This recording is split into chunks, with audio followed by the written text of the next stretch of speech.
Well, hey everyone, I am your host, Gentry, and welcome back to the Vibrant Life Show. This show is all about exploring the purposes God has placed in our lives and the passions He's placed in our hearts to reach the community He's placed us in for such a time as this. So whether we're hearing stories of those living out their passions, helping you discover your purpose, asking hard questions, or leaning into cultural moments, the hope of this show is to remind us that the life that God has created us to live is an adventurous one, a meaningful one, a purposeful one. We are invited to live the vibrant life. And I'm excited because we are back here for our part 2 with Toni Nieuwhof as we're talking about marriages. The first portion, we talked about saving your marriage. You can go listen to that on Spotify, Apple, wherever you listen to podcasts, or on YouTube at The Vibrant Life Show. I highly recommend listening to that. But today, if you're joining us, whether radio or any other platform, we are going to be talking about improving your marriage. So no matter where you are in that, how can we grow and take steps to continue to really transform together and grow in this journey together? It's so important that we keep moving and not be stagnant, but enjoy and actually have vibrant marriages, because I believe that when we have vibrant marriages, the world will see that something's different about us, and we can attune and totally attribute that to who Jesus is in our lives. And someone who does that so wonderfully is my guest today, Toni Nieuwhof. Welcome back. Hey, it is such an honor and thrill to be here, Allie. Thank you. Yes, well, thank you for taking time out. You're here from Canada, and you made a little hop over to Arizona to hang out with me for a week, so God bless you. Yeah, it was such a sacrifice to make in February, but someone has to do it. Someone has to do it. I was going to say, such a sacrifice to hang out with me for a week. I'm like, wow, God is going to give you extra jewels on your crown, hanging out with me for a week straight. Oh, man. You know what's fun, though, is that you're here, and we get to have these conversations in the car and in our going, but now we actually get to invite people into these conversations that we really do have. But the knowledge you bring to this topic is just such a wealth of information that even on a radio show for 25 minutes just isn't enough. So guess what? You can get her book. Plug. Before you split. And I do that because I believe in it, and I believe in who you are and what you do. You're a speaker, a podcaster with the Smart Family podcast. You have a co-host as well, but you're married to Toni Nieuwhof, and you have 2 boys who are adults now. So you get to do a lot of things, but your background is in this area. So can you just quickly, as for those who are just joining us this time, a little bit of who you are and what you get to do? Sure. I'll make this brief, Allie, because we went over it in the first episode. Yes. But Carrie and I met in law school. He experienced a call to ministry just before we were married, so we've both been heavily involved in the local church. He led it for decades, and I also have a professional life. I went to pharmacy university first, and then I went to law school, so we met in law school, and over the years I've done many different things, but I finished up my years of legal practice as a divorce attorney. So I would say that pretty much brings us up to date. Yes, which is so interesting that you got into that area, because some people are like, oh, how did you end up in divorce attorney? As a divorce attorney? I had been practicing health law and working in leadership positions in local hospitals for years. And honestly, I experienced a call to become more involved in protecting children. And the way I experienced that was I thought it would lead to child protection law. But in Ontario, the first thing you need to do before you can ever get into that area is family law. So I started practicing as a collaborative divorce attorney. And I did most of my work out of court, but some of it was in court as well. And then over the years of my practice, I just had this stronger and stronger conviction that I needed to be part of the conversation for strengthening marriages, just because of what I was seeing, and also because of what Carrie and I went through in our own marriage. Right. So, and that's huge, because you have years of sitting there as people are trying to decide, do we divorce? How do we do this? What happens after that? Or should we even, what's going on here? And you got to actually sit there firsthand and witness this and try and talk people through these options. And then not only that, but you've had it in your own life with your own marriage, trying to decide what in the world are we going to do with this? What are our options? And are we just like are we going to improve this? Are we going to work through this? Or are we just have to like peace out? And I know it's way more than peace out, but what you did in this book, I love your book because what you do is you give so many handles, tools, and real life situations, case studies along the way, and your personal life. So you really just were honest and vulnerable with what your marriage and with Carrie to what you've been through. And last episode, we really talked about how to save your marriage. We talked about the 3 options of split, survive, and save. And one of the things you talked about was improving your marriage and improving and having steps to that. And that's what I'd like to explore today, because not everyone's necessarily in that situation, but I think most of us would like our relationships to improve and grow and advance. And so I would love to open up that conversation.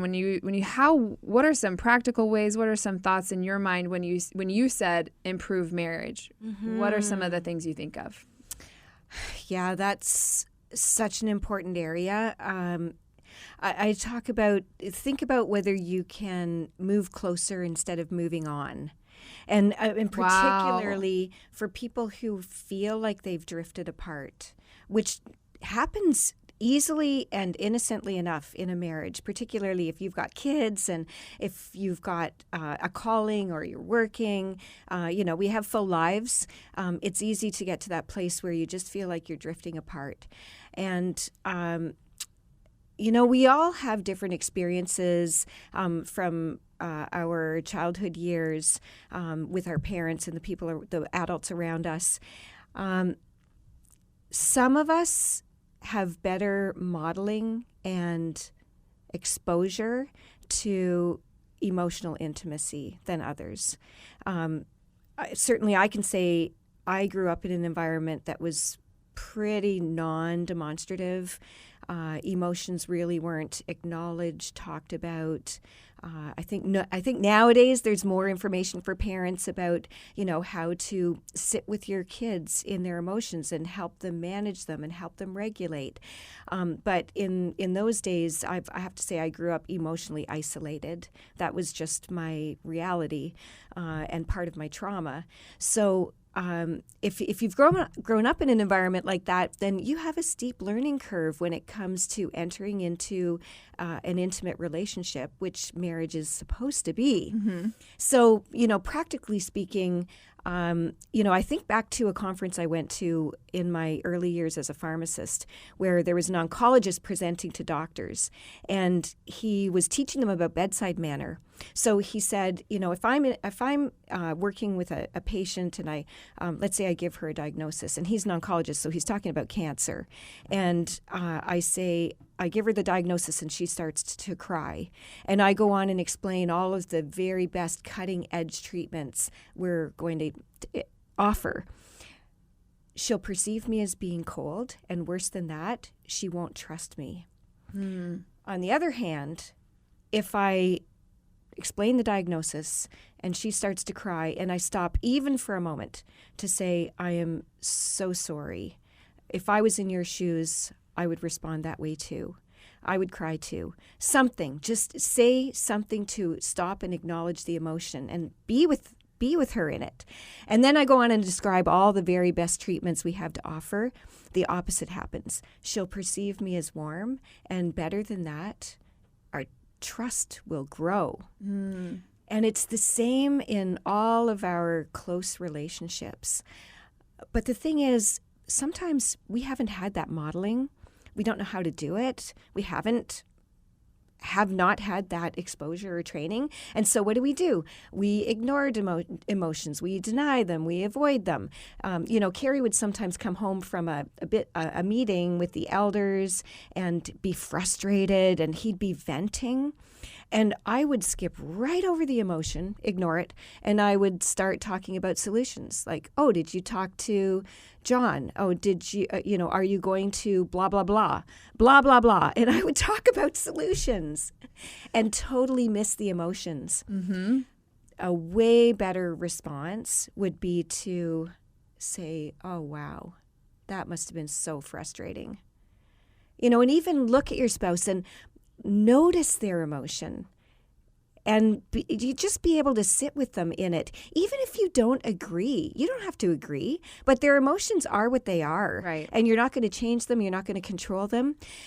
It is amazing how much closer you will feel to each other if you can respect, accept, sit with, and validate your partner's emotions. Wow. Wow. It's so true. Toni, I used to be this way. I mean, I know we joke on here, my single life, but I have been in a few long relationships actually, and I jumped to the solution. But interestingly, I feel like maybe I do it so that they don't have to feel so emotional. Like it's almost from a place of like, oh, it's okay. Like let's just try to figure it out. Yeah, let's just try to figure it out for your sake. Because then, like, instead of trying to ignore totally the emotion, I'm trying to protect them from the emotion in a sense of being like, well, if we just find the solution, we can move on. And it's interesting because I feel like I grew up in a home that's very emotionally like. You use the word emotional intimacy, correct? And then isolation. Yeah. I would say I'm more on the intimacy side of that. Like we're a little bit emo, but then also kind of passive aggressive. So or somewhere, my family, if they're listening, it's true. And so like learning how to like actually head on, but embrace that moment and how critical that is in all of our relationships to say, hey, I see you. I hear what you're saying. Wow. How much time does that actually take for us to do that? That's the thing. It doesn't have to take long. It doesn't. And we've had conversations with experts who know far more about this than I do. Jennifer Kalari comes to mind. She says the more you can actually just establish that connection, the more it actually calms your spouse down. You just enter into it with them, and then they know, you're there for me. There's someone else in this world who gets me. Wow. And in that sense, I feel like it also creates that intimacy and probably the desire to actually share those things when you get home instead of coming home from an elders meeting and being so frustrated and then just being frustrated because you're home and then nobody's listening to you.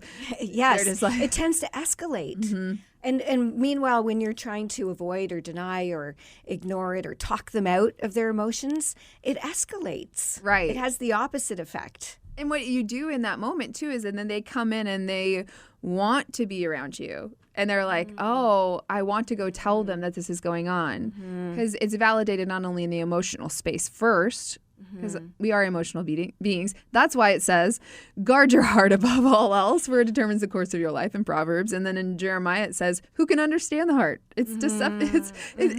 Like the deception is above. I mean, I don't know why I'm forgetting that verse right now. Toni? You gonna help me out? Anyways, nope. It's somewhere in Jeremiah. Matt, Jeremy, producers. Oh man, this is what happens on live radio. Welcome. But when we do that, though, I think we're making that space safe. Exactly.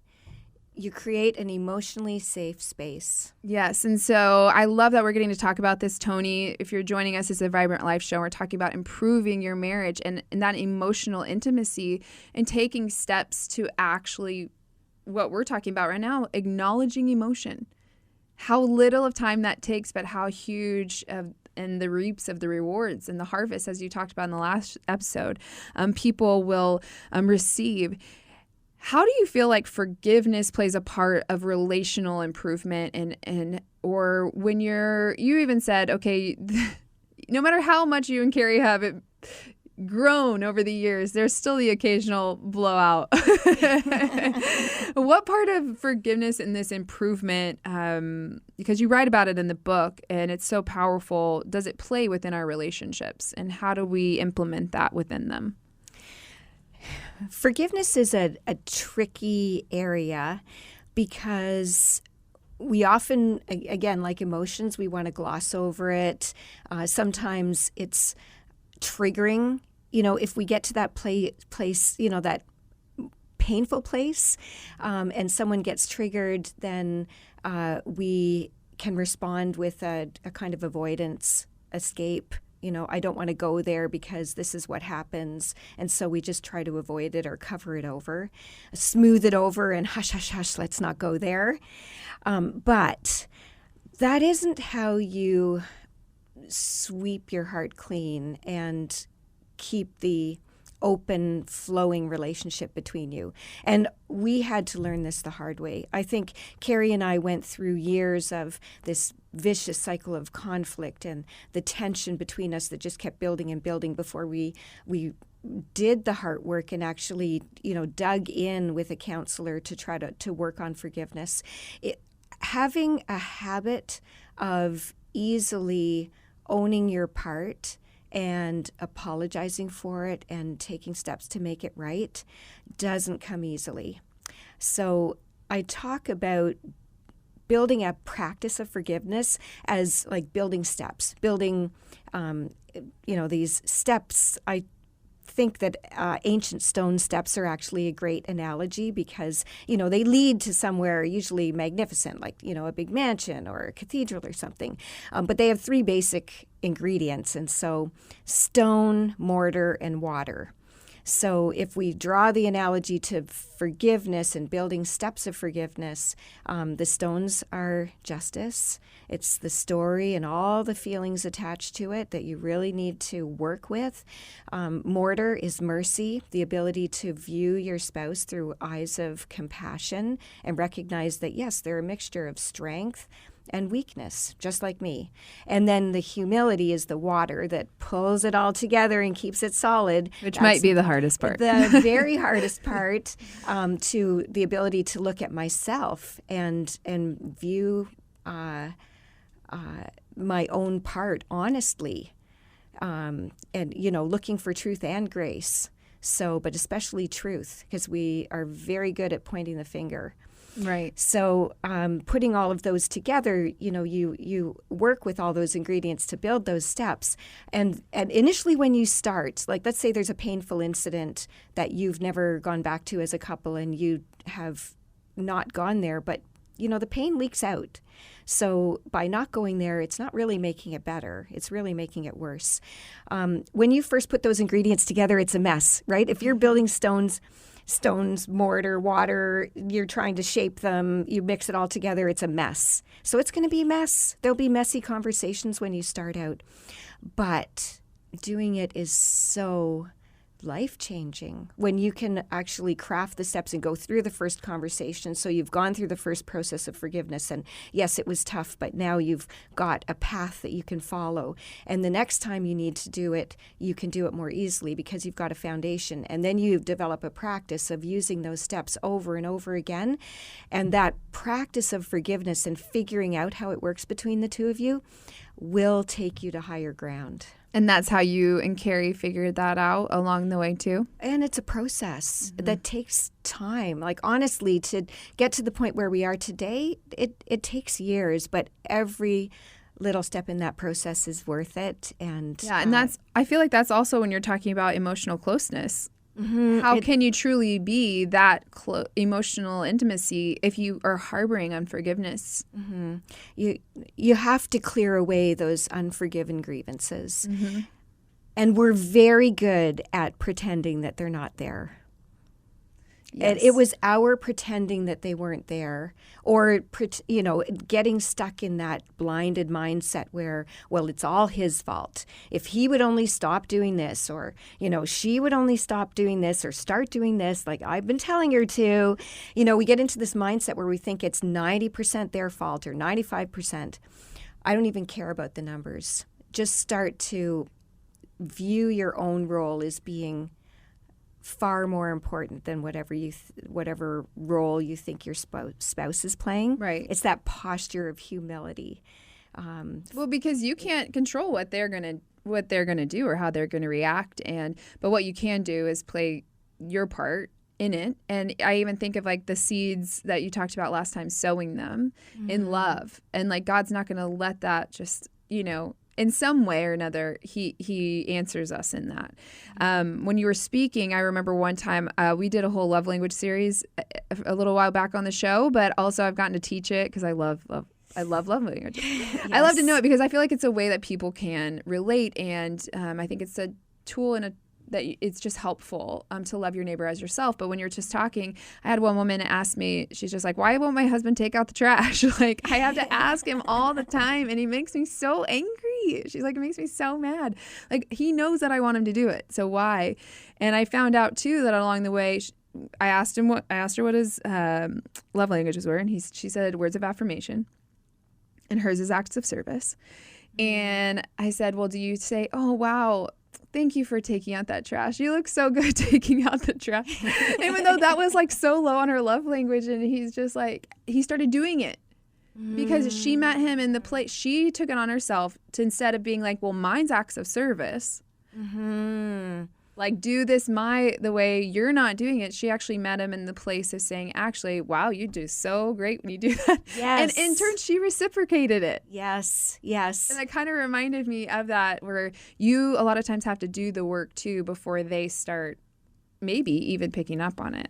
Exactly. Yeah. So whether it's with love languages or whether it's starting a journey of forgiveness, your spouse might not be there quite yet. And okay, well, so be it. You know, what can you do on your own for a defined period of time to have that influence? Right. You never know how much influence your first step might make, you know, until you actually grab the courage to take it. Yes, that's so important. And if you're in a dating relationship and you're listening to this, I just think that there's certain times where the unforgiveness factor does play a part in where you are in your relationship. But I also would say sometimes there's moments where you're like, okay, just remember that if you're dating, you're not married yet. Okay. There's a different weight that comes with marriage and a push because you made a covenant before God to figure this thing out. And you said earlier that it takes years to get to this point. I think that's why it's till death do you part. It takes years to learn this and to grow in this and to move forward in it. But I love how you worded this practice of forgiveness, whether it's in that or in other ways. Take the step and be the person who's willing to be vulnerable and try and move you forward. And I love that encouragement, Toni. What happens when someone has kids involved in all of this? Yes. Whether you're struggling within your marriage and you're struggling, but you're both committed to staying in your marriage, or whether you have been struggling and you've decided to divorce, or maybe you're in a divorce, your kids only have one childhood, so they witness everything. And from the kids' perspective, I would say the most important thing to remember is that the time for peace is now. So I think particularly for people who are going through a divorce process, I think sometimes they think that, okay, when we get all the issues sorted out, then it's going to be more peaceful then. But I think right now, while you're trying to figure things out, just really focus on what is it that we can do right here and now to bring more kindness and respect between us into the visible family space, like into whatever it is your kids are witnessing at the time. And if you've been in a period of deep struggle, the way Carrie and I were, you're probably going to need help from a counselor to figure out, okay, what strategies can we implement right now so that our kids have a better experience without any delay. And sometimes in the process of doing that hard work, things may improve more than you expect. You know, for us, it was just a few maneuvers where we had to create a signal between the two of us that if one of us was getting too heated, like we could feel it within ourselves, we were getting too heated to carry on with this conversation right now, we just had a code word. You just say the code word, and then that means, and both of us have to agree to this, we just stop. We have to stop right now. And maybe I need to go for a walk. You know, maybe he has to go for a drive. But what is it you need to do to bring more kindness and respect into your family space right now? Maybe it's a family apology meeting. I don't know. Ooh, I hope my family's not listening. Criticism fast. Yeah, criticism fast. Wow, that one's so good. That one's hard. That's a hard one. Toni, I love that and really putting that piece forward right now for your kids and for your family, no matter where you are in your marriage. It's so helpful that we can not only live vibrantly in our marriages and thrive, but also that our kids, the kids that are there, can watch it happen no matter what you're experiencing in one place. And then learn how to forgive and grow from the marriage that they're watching. So Toni, thank you so much for being here today.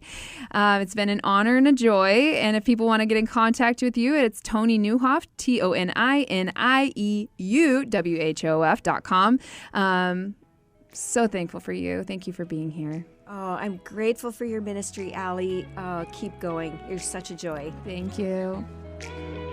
Thank you for joining me on the Vibrant Life Show. I would love to connect with you and get to know you. My favorite place to hang out is over on Instagram at allie.gentry or over on Facebook. You can also go to my website, alliegentry.com. That's ALIGENTRY.com. Sign up for my newsletter to stay up to date and get links to the show on all platforms after we air, the show's YouTube channel, and really just all the things. I am so honored to get to hang out with you today. My heart is that you remember that each day is an invitation to live the vibrant life.